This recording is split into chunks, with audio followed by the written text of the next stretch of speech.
Are you dabbling in the demonic realm? Welcome to the first episode of the Daniel and Enoch podcast. I'm a pastor, Daniel's an engineer. We are two men who love Jesus and long to think well about God and life. Our topic for today is Dungeons and Dragons. D&D was launched in 1974, and it is the oldest commercially available fantasy role-playing game.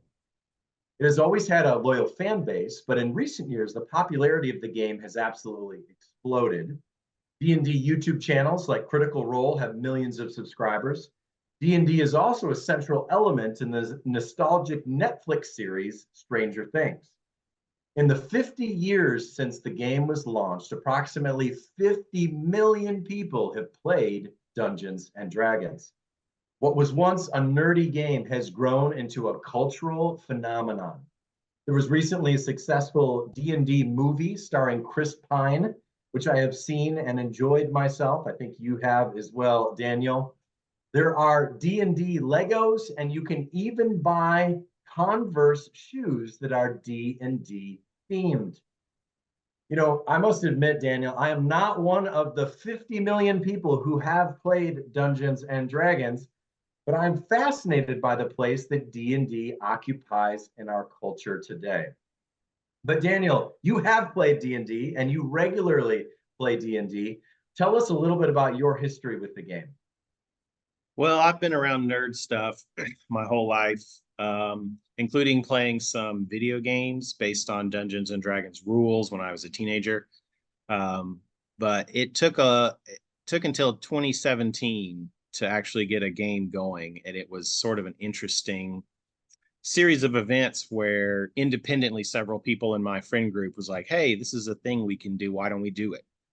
So that got us enough inertia to overcome what can be a high barrier of entry into the TTRPG space, tabletop role playing space. So yeah, that was 7 years ago. We went back and forth on who was the dungeon master and who were the players.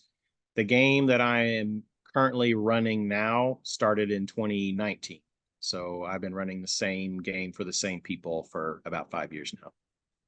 So Daniel, for those of us who haven't played the game and have really no idea how role-playing games work, give us the basic sense of how this happens. That's always the second question I get whenever I start talking about Dungeons and Dragons is what is Dungeons and Dragons? Well, you have one person who's called the Dungeon Master. That's a title unique to Dungeons and Dragons and other systems. It's often called a Game Master. And that person is the one who's basically the narrator and the rules arbiter for the game. The players are the characters who are in the world. And the way it typically works is that the dungeon master sets up a scene, describes what the players are involved in. Then the players say what they would like their characters to do, and then dice rolls determine the outcome.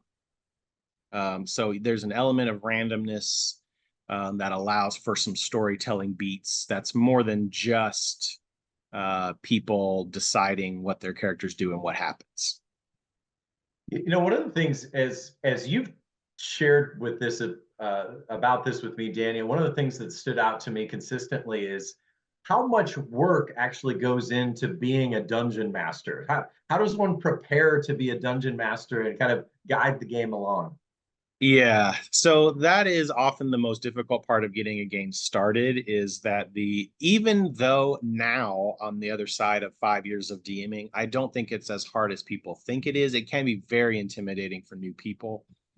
One of the advantages of this cultural resurgence of the game is that there's now a tremendous number of resources online for people to teach people how to be dungeon masters, whereas even 10 years ago or something, it was a skill that you inherited from your own dungeon master.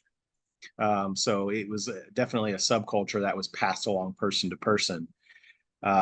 So the prep often involves, it can be as much or as little as you want it to be, frankly. If you are really comfortable with ad-libbing, with making stuff up, there's a lot of room for improvisation.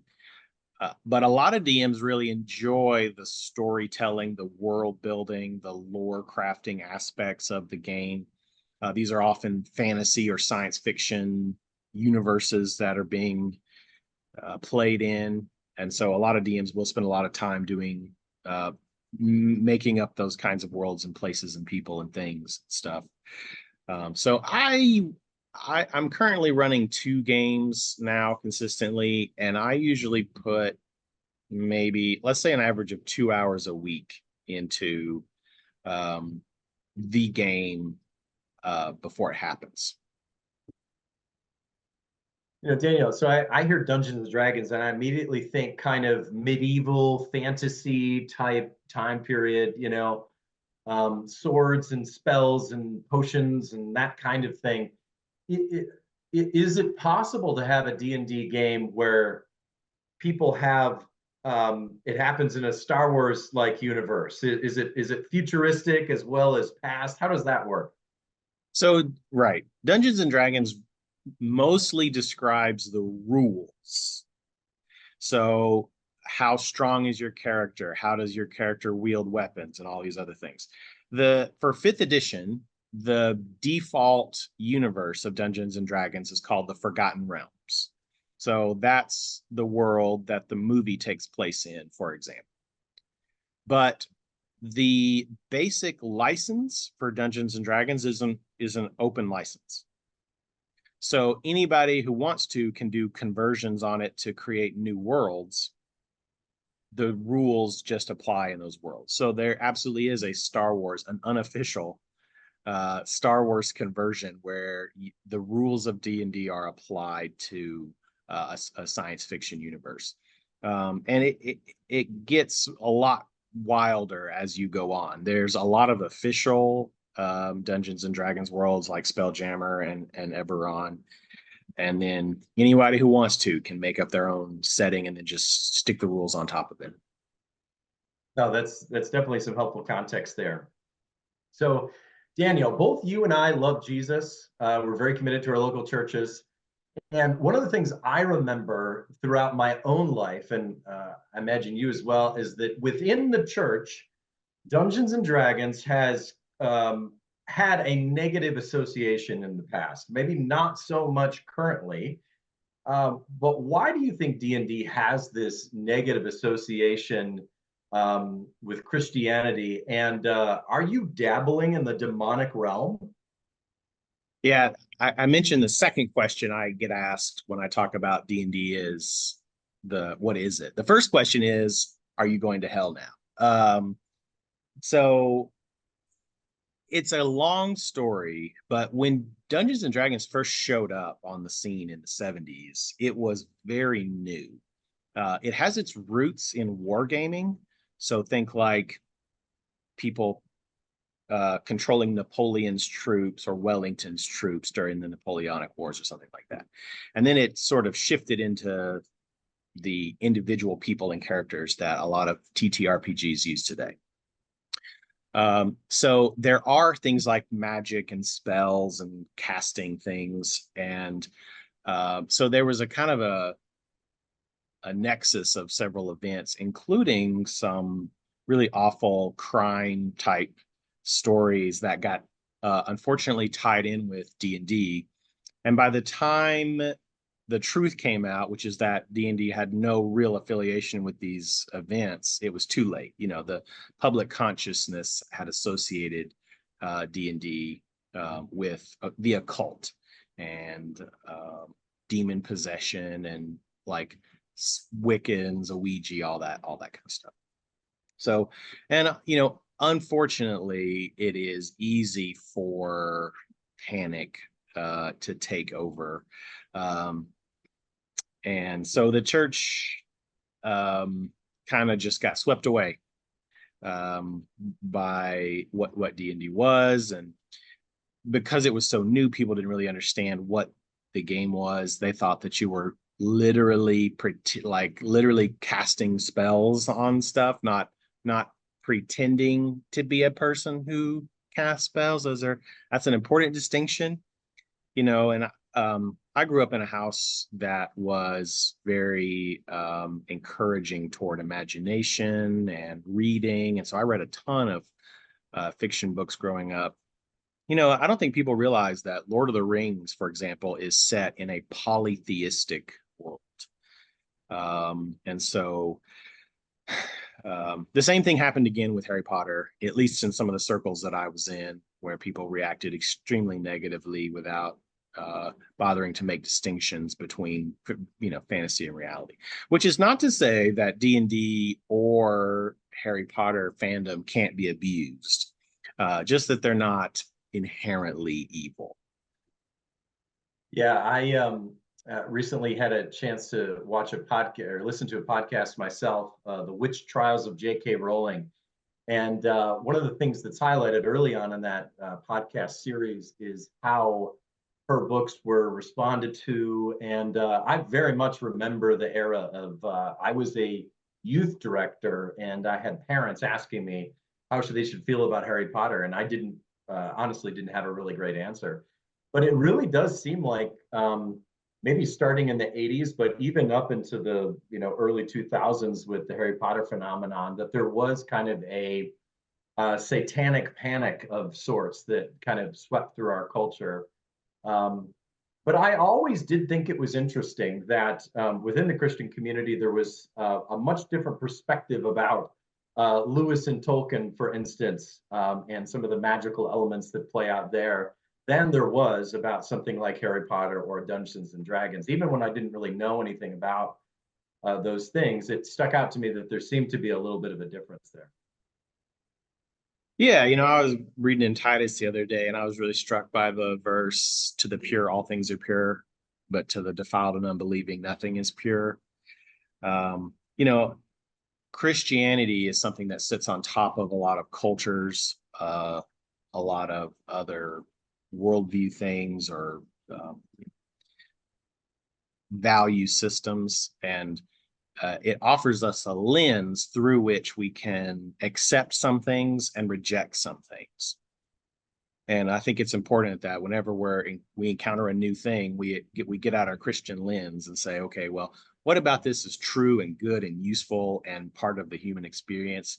And what about this is bad and unhelpful and alienating from God, as opposed to running the risk of throwing the baby out with the bathwater? Exactly, exactly. Well, again, let's think a little bit together about why is D&D something that is taking off so much in our culture today? To what do you attribute the rise in interest in this game, and what role is it occupying culturally at this point? Why is this 50 million people strong at this point? Why are so many people drawn to this game? I've thought about this a lot because it's been interesting to observe the development since I started paying attention. When I first got into it, I was like, okay, this is a fun, entertaining thing to do with my friends. A lot of D&D sessions involve a lot of junk food and hanging out with the bros and stuff like that. It's also a very cheap hobby to get into, which helps. You just need a pen and a paper and the rule book, which is the basic version of which is free. But as I started interacting with the community at large for tips and tricks and how do I handle this and what do I do that and what kind of adventures are there and other stuff out there, I realized that D&D for a lot of people is a lifestyle. And so ideally, the general consensus seems to be that the best D&D games are with people who you know and trust, where you meet every week, and the game usually takes between 4 to 5 hours. And if you do that every week for years, you in fact are building community in a very real sense. And the fact that these communities form around collaborative storytelling just makes it that much more interesting. You don't have people that meet for 5 hours once a week to talk about their favorite sports team or whatever. There's a creative act involved, and not even creative in the abstract, but most of these stories that Dungeons and Dragons covers are the stories of the triumph of good over evil. So taking it, kind of dipping a toe into the broader D&D culture, even back in 2017, 2019, was really eye-opening about how seriously people took the hobby. And then the pandemic hit, and that in the midst of our increasingly disintegrated society, it really does seem like D&D is providing people a mechanism to form communities where we have less and less of those mechanisms available to us as a society. So let's think for a minute about fantasy in general. One of the things I've noticed over the past couple decades, specifically, is that uh, fantasy epics and stories have increasingly moved into kind of the center of our cultural space right now. You think of the Lord of the Rings movies in the early 2000s being a significant kind of milestone there.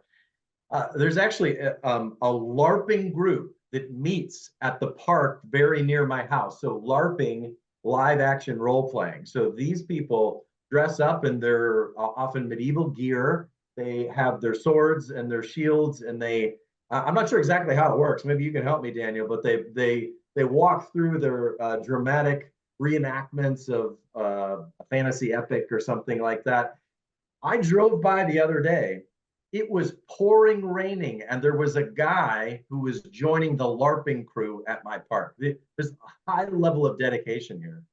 But I guess to draw that into a larger question, why has fantasy in general kind of really sparked something within our culture today that may not have always been true? Why are we so drawn toward these stories of magic and conquest and all that kind of stuff? What's going on there?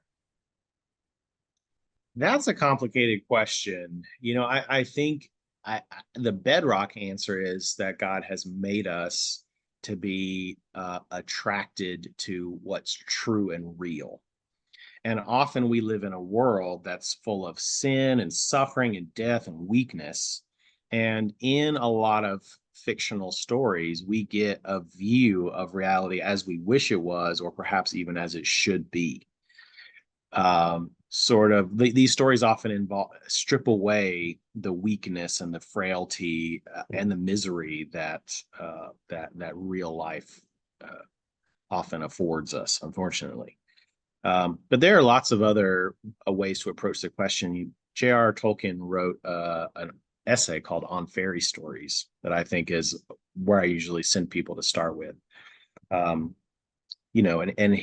he famously was the one who helped Lewis over the last hurdle on his journey to faith by arguing that we don't have to think of all myths as entirely false, that Christianity is the entirely true myth, and all other attempts to create these kinds of world explaining fiction and fantasy have an element of truth in them.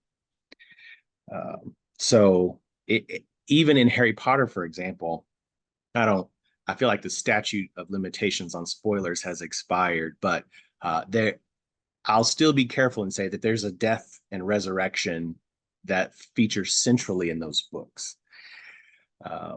So fantasy allows us to experience events that we wouldn't normally. And it gives us a chance, therefore, to interact with each other, especially in the TTRPG space. These storytelling endeavors are collaborative. And we end up creating these stories where good wins and good people are strong and the bad people are vanquished, and where communities are real. If you watch Let's Plays, for example, which is people who play D&D on YouTube and they broadcast their games, you will find a very strong emphasis on the artificial family created by the players at their respective tables. The characters start off usually as strangers, and then over the course of their adventures, they become surrogate families. So that, and I think that speaks to something that we wish was true. And perhaps it is not difficult to transition that to a conversation about Christianity, where it is true that within Christianity, we have families that can be created from people who didn't know each other in the past. So I guess in summary there, there's a lot about fantasy that speaks to, I'm going to say, our true humanness. And it allows us to experience what we feel deeply to be true or right, even if we have not been able to experience those things in our regular lives. Yeah, thank you for explaining that, Daniel. A couple of years back, an author named Emily Hunter McGowan wrote an article for Christianity Today called "The Gospel According to Dungeons and Dragons." And in this article, she argues that D&D can help its players become more practiced in skills like communication, boundary setting, problem solving, conflict resolution, and more. And she even adds that each of these skills is a crucial aspect of learning to be human beings and faithful members of the body of Christ. So again, the church has historically been suspicious of Dungeons and Dragons. But what Hunter McGowan is arguing here is that D&D can actually help us become better people and even better members of a local church. Is she right about this? That was the thing that surprised me most through my D&D journey. I went into it thinking, I like dragons, I like dungeons, I like my friends. This is going to be a good time. And it was a good time. What I was not expecting was just how much practice you get communicating, working through disagreements, looking out for other people in the context of the storytelling, making room for other people, the ways in which a conversation flows where you have a goal, you're trying to accomplish something in the things that you're talking about.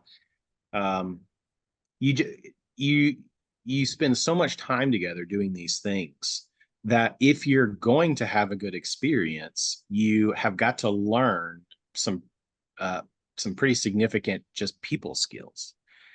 In these, there's two layers to any D&D game. The top layer is, well, how is the story going? What are the characters doing? But then the bottom layer is, how are the players themselves acting, acting their characters and interacting with each other in a way that allows the characters to tell an interesting story, be part of an interesting experience. So, for example, let's say you're trying to kill a dragon because it's Dungeons and Dragons, and the characters all have specific skills and abilities and talents. But the players also have to talk amongst themselves to figure out, how are we going to solve this problem? How are we going to save the village? And they're talking not only as their characters, but also as the people that they are. So you end up with these situations where the players talk to each other, and sometimes there's conflict there about, well, I think we should do this, and then one person says, well, I think we should solve this problem this way. Especially in some D&D games, you can get, it's perfectly fine to run oh no, there's a dragon terrorizing the village, we got to kill the dragon. But a lot of times in D&D games, you have the opportunity to explore some more morally complex scenarios. Like, okay, well, there is a dragon terrorizing the village, but then you find out that he's been cursed by a necromancer. So, okay, well, okay, to what degree was he responsible for his behavior? And some players are like, well, he still did it and he needs to, there's got to be punishment for that. Another one will say, well, we can't just kill him because he was being mind controlled. And so it gives you a chance to work through some of these differences of opinions and disagreements about how to move forward. I tell you what else, there's an interesting layer. Sometimes DMs will joke that the toughest monster to deal with in Dungeons and Dragons is the scheduling monster, because to really do well at role playing a character, you need to spend a lot of time with the character. So it's important that the D&D games happen regularly. But life happens and people are busy, and so if you're going to be part of a healthy D&D group, there's a commitment that the members have to make to each other to be there at the same time every week. Because even if you think about the fantasy, you end on a cliffhanger one week and then Bill's out of town the next week. But what happens in the story when you pick up? His character's just gone. Or someone else has to run the character, which can be very difficult if you've got your own stuff to do. So you create this, there's an expectation of commitment and of when you come, you're going to try. So yeah, there's a lot of things and as you cannot spend hundreds of hours with a person and not get to know them better and appreciate who they are and ideally learn from them. And so, the conversations I've had with my players are like, well, I said this in the game and I meant for you to understand this from it. And then they'll say, well, we didn't understand that from it. And then I say, okay, well, communication is a two-way street. So I've got to figure out a way to communicate things to my players in the game in a way that they can understand. And so it turns out there's a lot of skills that are transferable to other areas of life if you are in a healthy D&D game. Now, maybe this is the place to talk about that there's plenty of non-healthy ways to play D&D.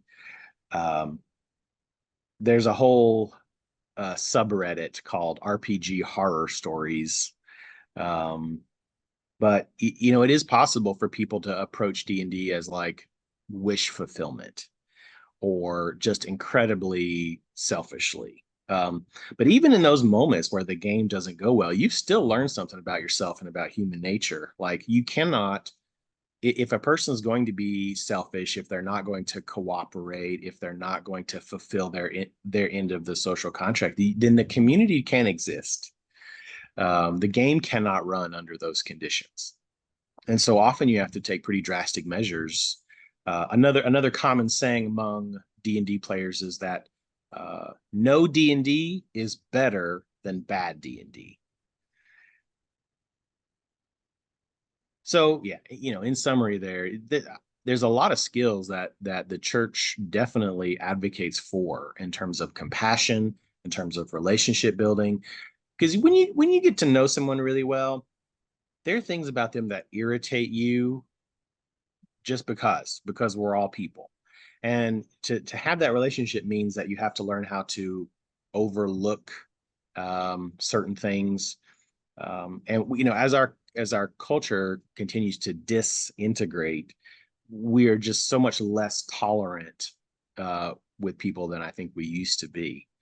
Often social media gives us the illusion that we have people in our lives.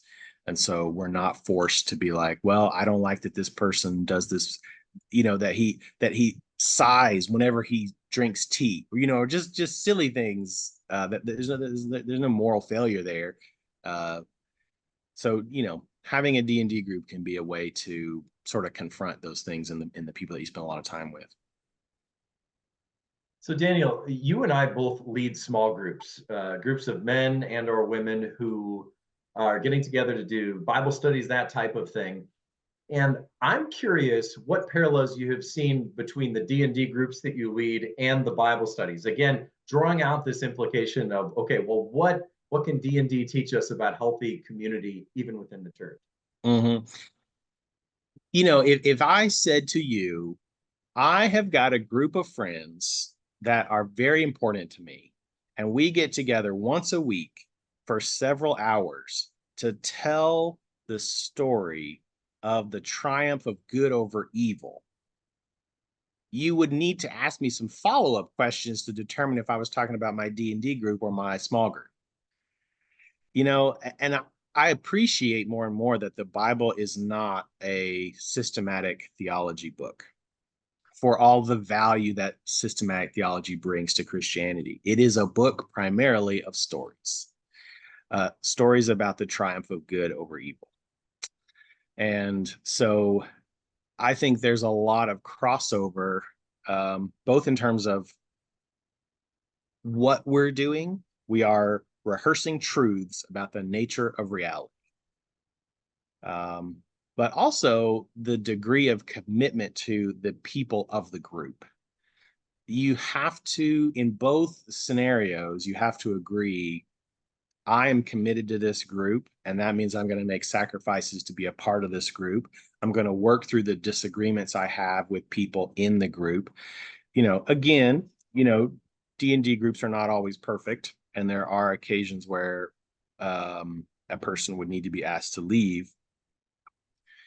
But I'm still struck by how often a D&D group is more committed to each other than what at least my perception of your average church group is.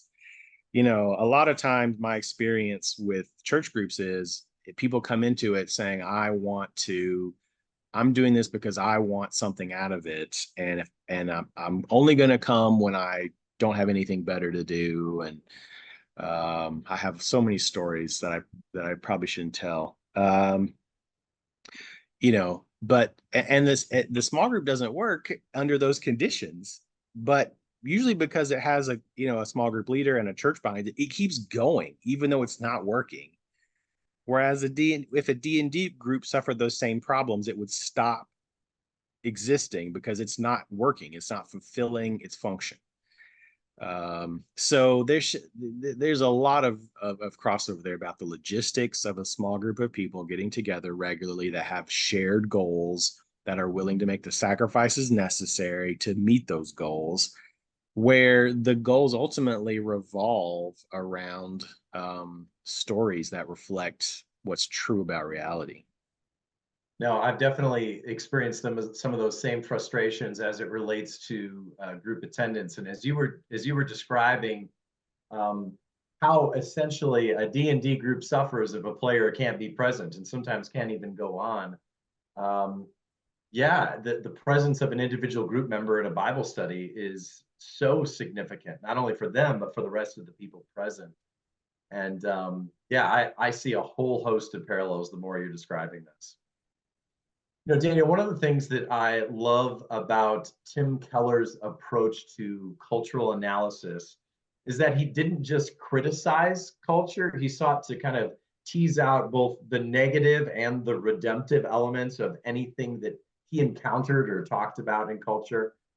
And we are certainly all sinners. That's the negative side of what happens with culture. But we're also people created in God's image. And so the things that we create as humans are rarely entirely evil or entirely good.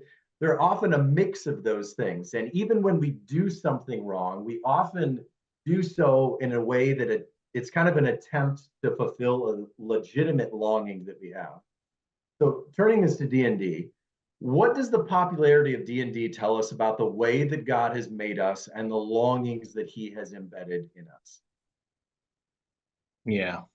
Um,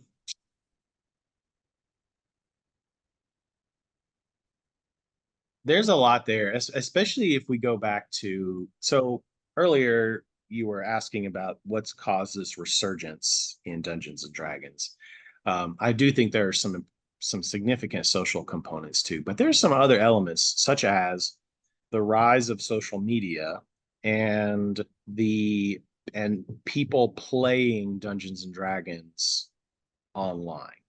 So Critical Role is the 800-pound gorilla of the D&D Let's Play space, and they're all professional voice actors. Their game started in 2015 with a birthday party. So one of the people on the cast uh, was familiar with Dungeons and Dragons, and Matt Mercer is somebody who's been playing Dungeons and Dragons since he was a teenager, very good at it. So what he wanted for his birthday was for Matt Mercer to run a game for his friends. So they have invited a bunch of people. And these people, by their own account, were not all very good friends at this event. But obviously, they've been playing D&D together for almost 10 years. And it's very clear that they're borderline family members now. And so people who didn't know what Dungeons and Dragons was would tune into Critical Role, even out of curiosity. I've heard about Dungeons and Dragons. What is it? And they would see professional actors acting out these characters, but also the way that the people themselves were kind and generous and patient. Part of being good at D&D is knowing when it's your character's turn to shine and when it's another character's turn to shine, or how to play off of each other and how to give and take. That I'm given to understand is just like a characteristic of improv acting. So I think people see that and they're like, oh man, I wish I had friends like that. I wish I had a community like that. I don't think that most people are drawn primarily to the to the fiction. The fiction gets considered as part of what is my heart, what is this feeling of watching these people be kind and generous and patient toward each other, so that I think is one of those things that is could be redemptive in the hobby, is the creation of spaces where people can belong. Yeah, I think that might be an important word. A place where you, even in the other direction, a place where you feel safe supporting or deferring to other people, knowing that they love you, they care for you, and that your turn will come as it is appropriate. So there's a lot of there's a lot of negative things that could come out of something like this. People often we often lie to ourselves. We think we want community, and then it turns out that that's a lot of work, and then we end up being a parasite, and just taking from people and ruining things, unfortunately. But there's so much there about in it, not just in D&D, but in the tabletop role playing space in general, about there's some assumptions that get made about good and evil, about the value of family, about the reality that the most important family is the family that you build, that I think are echoing things that Christianity, let me say that historical biblical Christianity has been saying very loudly for 2,000 years, even if our cultural version of Christianity in America hasn't always done a good job with those things lately. All right, Daniel, I got one more question for you here. What would you say to a non-religious person who loves D&D if you wanted to talk to them about the beauty of Jesus and his truth in a way that they could understand? I think I would make 2 points that I've touched on several times in this conversation already. The first one is that Christianity, in its historical biblical form, teaches that good will triumph over evil one day. and that the vast majority of our D&D fictions involve the attempt at that very thing. We live in a world where it feels like evil wins a lot. And if you read the Bible, you will find people complaining to God about how often evil wins. And God's response is depends on the time and the place and the people involved, but always involves a reassurance that he is trustworthy. That even when we don't understand how can victory be snatched from the jaws of defeat, that God has the power and the ability to do so in a way that's best for his people. And so if you want to live in a world where good ultimately wins over evil, congratulations. That's this world. The complicating factor is that we have to put our faith in God to see that reality one day. And the second thing I would say is perhaps a little bit more practical.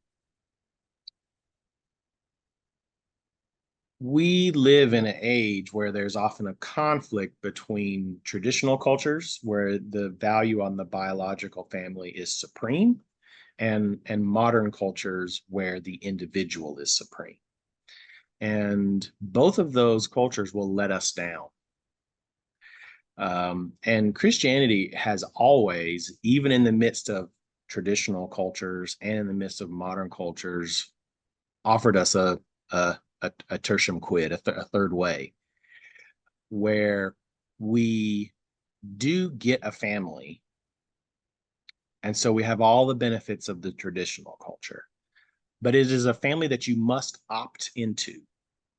And in that sense, it has a lot of the advantages of the modern culture. So the family of God is as difficult as it can be to being in the family of God can be as difficult as it is to be in a biological family. But the difference is that the family of God, by definition, assumes the supremacy of Scripture as our final rule of faith and practice. And so even though a person might be abused or suffer wrong, the Bible gives us a clear path forward for how to resolve those errors and mistakes, and that involves things like confession and repentance and restitution. So we live in a world that's increasingly separated from each other, and people seem to be desperately longing to belong to a group of people who both knows them and loves them. And Christianity offers us a blueprint for how that can look. Now, I'd also feel compelled to admit that Christians in America often fall way short of the some of these biblical ideas. And that's not so much because Christianity has failed as much as it is because there's more and more people who are using that word to describe themselves without being committed to the historical biblical tenets of Christianity. And we can see this both on the political left and on the political right.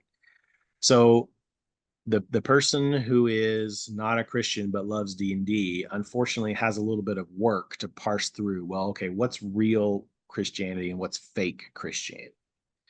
And there are some elements of what I've just said that you can use to identify real Christians.